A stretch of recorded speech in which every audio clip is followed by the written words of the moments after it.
یہ جو آپ پرفارمنگ آرٹس کی بات کر رہے ہیں، اور کاپی رائٹ کے لاء میں بھی امینڈمنٹ کی جا رہی ہے. یہ کافی ایڈوانس سٹیج پہ ان قریب ہو جائے گی. ٹریڈ مارک کے لاز میں ہم امینڈمنٹس کر چکے ہیں. اس میں ہم نے پینلٹیز جو ہیں، جو سزا ہوتی ہے، اس میں منیمم پینلٹیز انٹروڈیوس کی ہیں، وہ نہیں تھیں، اور میکسیمم ہم نے بڑھا دی ہیں. اچھا. تو یہ ڈیٹرنٹ جو ہے اس کو انٹروڈیوس کیا جا رہا ہے. پلس ہم جو لا انفورسمنٹ ایجنسیز ہیں، جیسے کاپی رائٹ کو FIA اور پولیس دیکھتی ہے، تو ان کے ساتھ ہم زیادہ کلوز کلیبریشن کر رہے ہیں. ان کے ساتھ ہم ڈیٹا شیئرنگ بھی کرتے ہیں، اور ہم ان سے ریکویسٹ یہ کرتے ہیں کہ جو بھی ہم آپ کو میں یہ بتاتی چلوں کہ ایز پر آر لا جو بھی انفرنجمنٹ کی کمپلینٹ ہے، جیسے کسی نے کسی کا حق غصب کر لیا ہے، تو وہ کمپلینٹ IPO کو کرے گا، اور اگر وہ FIA کو بھی کرے گا تو FIA پہلے IPO کو ریفر کرے گی، اور IPOs کو اوتھینٹیکیٹ کرے گا کہ ہاں ٹھیک ہے یہ جینوئن. بعض اوقات غلط کمپلینٹس بھی تو آ جاتی ہیں نا، جھوٹی کمپلینٹس آ جاتی ہیں، تو we are there to certify کہ ہاں یہ کمپلینٹ جینوئن ہے، اس پہ آپ ایکشن لیں. اور وہ پھر FIA یا جو بھی لا انفورسمنٹ ایجنسی ہے اس کے اوپر کام کرتی ہے. اس میں جو امپروومنٹ ہے وہ یہ ہے کہ پہلے اس کے اوپر کوئی انفورسمنٹ کے رولز نہیں بنے ہوئے تھے جو ہم بنا رہے ہیں، اور جس میں ڈیفائنڈ ہوگا رول کہ لا انفورسمنٹ ایجنسی کا کیا ہے، ہمارا کیا، اور ٹائم لائنز بھی ہوں گی، تاکہ جو اپلیکنٹ ہے، جو بھی جس نے کمپلیننٹ ہے، اس کو جلد سے جلد انصاف مل سکے. اور اس کے علاوہ جب تک وہ انفورسمنٹ رولز نہیں بنتے ہیں تب تک میں نے SOPs ایک ایشو کیے ہیں جو کہ ہم نے اپنی ویب سائٹ پہ دے دیے ہیں. اور پہلے ہم یہ نہیں کر رہے تھے کہ جو لا انفورسمنٹ ایجنسیز ہیں ان سے ہم فیڈ بیک لیں کہ آپ کیا کر رہے ہیں اس پہ. اب ہم وہ بھی کر رہے ہیں اور وہ دے رہے ہیں ہمیں فیڈ بیک. تو اس سے فائدہ یہ ہے کہ یہ انشور ہو رہا ہے کہ اس کے اوپر ایکشن ہو رہا ہے، یہ ایسے ہوا میں کمپلینٹس نہیں چلی جا رہی. پلس ایک آن لائن کمپلینٹ سسٹم ہم ڈیولپ کر رہے ہیں. اس کا یہ فائدہ ہوگا کہ کمپلیننٹ آن لائن کمپلینٹ کر سکے گا، پلس اس کو اس میں سارے لا انفورسمنٹ ایجنسیز جو ہیں وہ ساتھ شامل ہوں گی. ایک پورٹل ہے جو ہم PITB کی مدد سے بنا رہے ہیں، اور اس کا فائدہ یہ ہوگا کہ کمپلیننٹ دیکھ سکے گا کہ میری کمپلینٹ کا اب اس وقت سٹیٹس کیا ہے، اور وہ کہاں پہنچی ہے، اور اس میں اگر ڈیلے ہے تو کہاں ڈیلے ہے، تاکہ وہاں وہ اپروچ کر سکے. تو یہ کچھ چیزیں ہیں. اچھا، جیسے آپ کاپی رائٹس کے حوالے سے بات کری تھی، اسی طرح ہم جو ہے سافٹ ویئرس کے حوالے سے بات کریں تو سافٹ ویئرس بھی بہت زیادہ ہم ایسا کرتے ہیں کہ وہ ان کو ہم کاپی کر رہے ہوتے ہیں، اور وہ بہت زیادہ مارکیٹ میں اسپریڈ بھی ہے، and people are okay with that. اس کے ساتھ ساتھ جو بہت فیمس یا بہت ایکسپینسو پبلیکیشنس کی کتابیں ہوتی ہیں ان کو اپنے لوکل پبلیکیشن سے پبلش کروا کے خریدنا، تاکہ وہ جو پرائس ڈفرینس ہے وہ جو ہم افورڈ نہیں کر سکتے، وہ بھی بہت زیادہ کامن پریکٹس ہے. اب بائی لا یہ پریکٹس صحیح ہے یا غلط ہے؟ نہیں، یہ غلط ہے بالکل. اور ابھی ریسنٹلی ہمیں آکسفورڈ بکس سے اور بہت سی اور آتی رہی ہیں. جب سے ایک بات میں آپ کو بتاؤں، جب سے میں نے یہ SOPs پبلش کیے ہیں، جو انفلو آف کمپلینٹس ہے وہ بھی بہت بڑھ گیا. اچھا. تو ہمارے مطلب لوگوں کو شاید ویب سائٹ دیکھ کے کہ SOPs ہیں اور یہ ان پلیس ہیں تو شاید لوگوں کا کانفیڈنس بہتر ہوا ہے ہمارے آرگنائزیشن پہ، لیکن ہم اس کے اوپر بہت ریگریسلی کام کر رہے ہیں. سافٹ ویئرس بھی کاپی رائٹ ہوتے ہیں، یہ بھی کاپی رائٹ کی ایک فارم ہے، بکس بھی کاپی رائٹ کی ایک فارم ہے، یہ سب کاپی رائٹ میں آتا ہے. اور اس کو نہ صرف یہ کہ انفورسمنٹ کے لیے ہم یہ کر رہے ہیں جو میں نے بتایا، اس کے علاوہ ہم نے ٹریبیونل اسپیشل بنوائے ہیں. 3 ٹریبیونل سے انیشلی، جو کہ کراچی، لاہور اور اسلام آباد میں تھے. ابھی ریسنٹلی ہم نے بہت کوشش کر کے 2 اور ٹریبیونلز بنائے ہیں. ایک راول پنڈی میں، کیونکہ لاہور میں بہت بیک لاگ تھا، پنجاب بہت بڑا ہے، پورا پنجاب لاہور دیکھتا تھا. اور ایک کوئٹہ میں بنا ہے کیونکہ بلوچستان میں کوئی نہیں تھا. اور اب ہم 3 اور بنوانے کی کوشش کر رہے ہیں. ایک انشاءاللہ پشاور میں ہوگا، KP میں کوئی نہیں ہے، اور ایک جو ہے ملتان میں ہوگا، تاکہ ساؤتھ پنجاب جو ہے، ایک راول پنڈی نے تو نارتھ پنجاب لے لیا، سینٹرل پنجاب لاہور دیکھ رہا ہے، تو ساؤتھ پنجاب کے لیے ملتان، اور سندھ کے لیے ہم سکھر میں بنانے کی کوشش کریں. IP ٹریبیونلز میں انفرنجمنٹ کی جو کیسز ہیں نا سارے، یہ نقالی وقالی، اس کے کیسز IP ٹریبیونلز دیکھتے ہیں، عام کورٹس نہیں دیکھتی. تو اس کے جو ججز ہیں ان کا پہلے یہ ہوتا تھا کہ وہ ڈیڈیکیٹڈ نہیں ہوتے تھے، ایڈیشنل چارج دیتے تھے، اویئرنیس کہیں بھی نہیں تھی. تو ہم نے لکھ کے اور شور مچا کے IPO نے اب یہاں پہ بات آ گئی ہے کہ ڈیڈیکیٹڈ ججز جو ہیں اپوائنٹ ہوتے ہیں for a period of 3 years. وہ ٹرم بھی کوئی نہیں تھی، جلدی چینج ہوتے تھے، ان کی ایکسپرٹیز بھی ڈیولپ نہیں ہوتی تھی. پھر میں نے ان کے ساتھ اپنے فوکل پرسنس ایکسپرٹس جو ہمارے ہیں، فیلڈ ایکسپرٹس، وہ ہم نے ہر آئی پی ٹریبونل جج کے ساتھ اپوائنٹ کیے ہیں فار دیئر اسسٹنس. ان کو کوئی بھی ٹیکنیکل چیز پوچھنی ہوتی ہے تو وی آر اے کال اوے, ہم ان کو وہ پرووائڈ کرتے ہیں اور ہم ان کی ٹریننگز بھی کرواتے ہیں. تو ہم کافی کچھ کوشش تو بہت کر رہے ہیں کہ انفرنجمنٹس نہ ہوں, اور اگر ہوں تو ان کا جلدی فیصلہ ہو جائے. اور ہماری دعا ہے کہ آپ کی یہ کوششیں بارآور ثابت ہوں اور ہمارے جتنے بھی کریٹرز ہیں, خاص طور پر جتنے بھی لوگ ہیں جو کانٹینٹ بناتے ہیں, ان کو تحفظ مل سکے. بہت شکریہ شازیہ عدنان صاحبہ, آپ اسٹوڈیوز میں آئیں اور انٹلیکچوئل پراپرٹی رائٹس کے حوالے سے آج عالمی دن کے موقع پر انٹلیکٹس کو آپ شاندار پیغام دیا ہے کہ آپ اپنا کام جاری رکھیں, چاہے آپ بزنس میں ہیں, سافٹ ویئر انڈسٹری میں ہیں, آپ انٹرٹینمنٹ انڈسٹری میں, تو آپ کے لیے تحفظ فراہم کرنا جو ہے وہ اس آرگنائزیشن کا کام ہے, انٹلیکچوئل آرگنائزیشن آف پاکستان, اور یہ اپنا کام جاری رکھیں. اور خاص طور پہ رضوان ایک بڑی اچھی بات مجھے لگی کہ آج بزنس کمیونٹی کے ساتھ میٹنگ ہے, تو آگے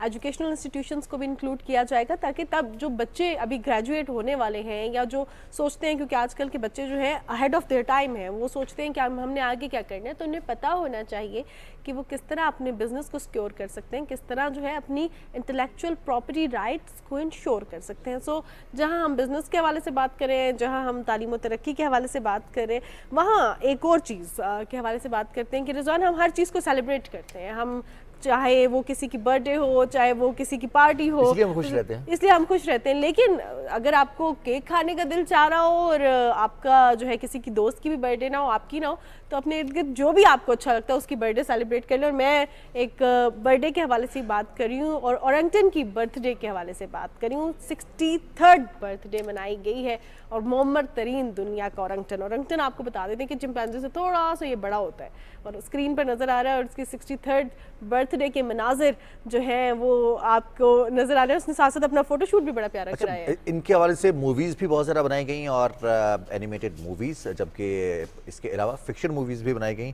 تاہم بتایا جائے کہ بیلا, جس کی زندگی 63 برس ہو گئی ہے, اس کی 63ویں سالگرہ منائی گئی ہیمبرگ میں, اور چڑیا گھر کے عملے کے ساتھ مل کر اپنی سالگرہ کا یہ کیک کاٹا ہے. اور یہ دیکھتے ہیں کہ جو سالگرہ کی تقریب ہے یہ بڑی شاندار تقریب رہی, اور اس میں اورنگٹن کو کیک بھی کھلایا گیا. جب بہت سارے لوگ ایک ہی جگہ رہنا جو ہے وہ ان کو پسند نہیں ہوتا, تو لیکن کچھ لوگ ایسے ہوتے ہیں کہ دنیا کے ریکارڈز بنانے کے لیے وہ ایک ہی جگہ رہ لیتے ہیں, اور اگر برف کا باکس ہو تو اس کے اندر رہنا زیادہ مشکل ہے.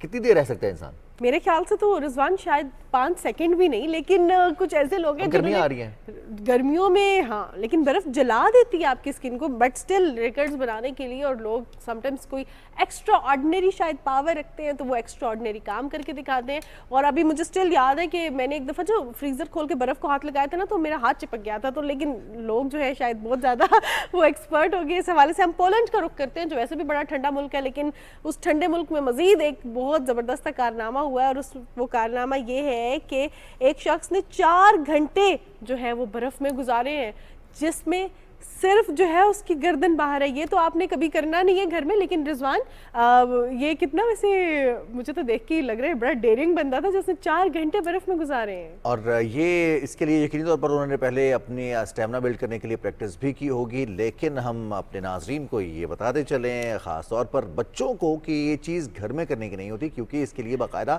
حفاظتی اقدامات تمام کے تمام میئرز لینے کے بعد یہ اس کو اٹیمپٹ کیا گیا. اور بہت سارے اٹیمپٹس کے پیچھے بہت طویل کہانی ہوتی ہے, بہت طویل ہارڈ ورک ہوتا ہے, اور اس ہارڈ ورک کے بعد ہی وہ کام سر انجام دیا جاتا ہے. تو اور یہ نہ ہو کہ بچے اپنے گھر سے ساری آئس کیوبز نکالیں اور ڈال لیں ٹب میں اور بیٹھ جائیں, ایسا آپ نے بالکل کوئی کام نہیں کرنا. وہ جب بھی ہم کوئی ایسی چیز دیکھتے تھے نا تو نیچے ایک ڈسکلیمر چلتا تھا, don't try this at home. تو یہ کام آپ نے گھر میں نہیں کرنا. ہاں, ہمارے پروگرام کو اگر آپ نے اپنے گھر پہ کرنا کوشش کرنی ہے, جسے ہم بیٹھ کے بات کرتے ہیں, پروگرام کرتے ہیں, تو آپ کر سکتے ہیں, لیکن یہ والا Guinness book of world record خاص طور پر آپ نے ٹرائی نہیں کرنا. بالکل. ایک اور چیز جو ہے وہ آپ نے گھر میں کرنی ہے, اور وہ ہے صفائی, آرائش, تعزین گھر کی. اور یہ جو ہے وہ کہتے ہیں جیسے آرائش و تعزین وہ جو ہوتی ہے تزئین و آرائش, تزئین و آرائش. ہاں, Rizwan is very good at Urdu, تو وہ جو ہے نا بڑی مہنگی پڑ جاتی ہے. لیکن کبھی کبھی ایسا ہوتا ہے کہ آپ کو ایک ایسا انعام مل جاتا ہے, آپ کہتے ہیں او مائی گاڈ, میری جو ساری محنت تھی نا وہ اب رنگ لے آئی ہے. آج کے بعد میں نے محنت نہیں کرنی, آج کے بعد, اور محنت کرنے کی ضرورت بھی نہیں پڑتی. کبھی کبھی وہ ہم نے ایک بات سنی ہے کہ جب اللہ دیتا ہے تو چھپڑ پھاڑ کے دیتا ہے, لیکن اس دفعہ جو ہے وہ خزانہ زمین پھاڑ کے جو ہے وہ نکلا. اور ہم جو ہے رخ کرتے ہیں کہ ایسے جوڑے کا جنہوں نے کچن کا رینوویشن کر رہے تھے, اور کچن کی رینوویشن کے دوران انہوں نے کیا کیا کہ مرمت کے دوران انہوں نے